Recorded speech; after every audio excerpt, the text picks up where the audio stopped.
দর্শক, ভারত পাকিস্তান সংকটের খবরাখবর জানাতে এই মুহূর্তে কলকাতা থেকে যুক্ত হচ্ছেন এস নিউজের সিনিয়র এডিটর পার্থ মুখোপাধ্যায়। আমরা সরাসরি চলে যাচ্ছি তার কাছে।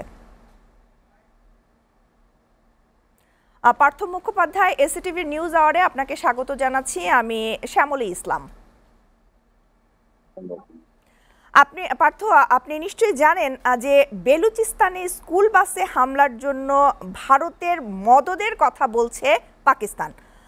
এছাড়া দেশটির আইএসপিআর পরিচালক বলছেন যে তারা শান্তি চায়, তবে যুদ্ধের জন্য কিন্তু তারা প্রস্তুত আছেন। এই অভিযোগগুলো নিয়ে ভারত কি ভাবছে, এই বিষয়গুলো নিয়ে আপনার কাছে কি তথ্য আছে? তেমনই এই মুহূর্তে সবচেয়ে বড় খবর হচ্ছে নয়াদিল্লির পাকিস্তানি দূতাবাসের আরো একজন উচ্চপদস্থ আধিকারিককে ভারত পার্সোনা নন গ্রাটা মানে অবাঞ্ছিত হিসেবে ঘোষণা করেছে, যার অর্থ তাকে 24 ঘন্টার মধ্যে ভারত ছেড়ে চলে যেতে হবে।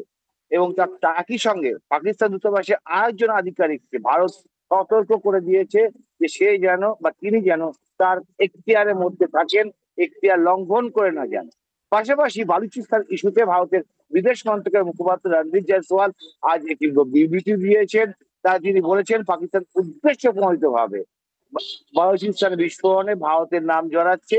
তার কথায় পাকিস্তান প্রায়শই এটাই করে থাকে, নিজেরা সন্ত্রাসবাদের মোকাবিলায় ব্যর্থ এবং সন্ত্রাসবাদের পরোক্ষভাবে মদত দেয়, সেটা যখন তাদের উপর নিজেদের উপর এসে পড়ে তখন তারা বেছে বেছে ভারতকে আক্রমণের তীর হিসাবে বেছে নেয়।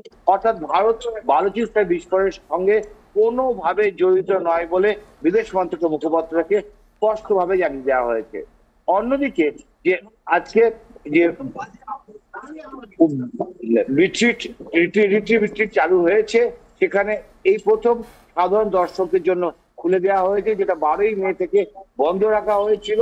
ফলে এক অর্থে দেখতে গেলে ভারত পাকিস্তান সম্পর্ক গ্রাউন্ড লেভেলে একটু একটু করে উন্নত হচ্ছে। অন্যদিকে অন্য ধরনের যুদ্ধ চালু হয়েছে, যেখানে কূটনৈতিক বহিষ্কারের মতো ঘটনা ঘটছে, পাশাপাশি বালুচিস্তানের মতো ঘটনায় ভারতকে সরাসরি দায়ী করছে পাকিস্তান।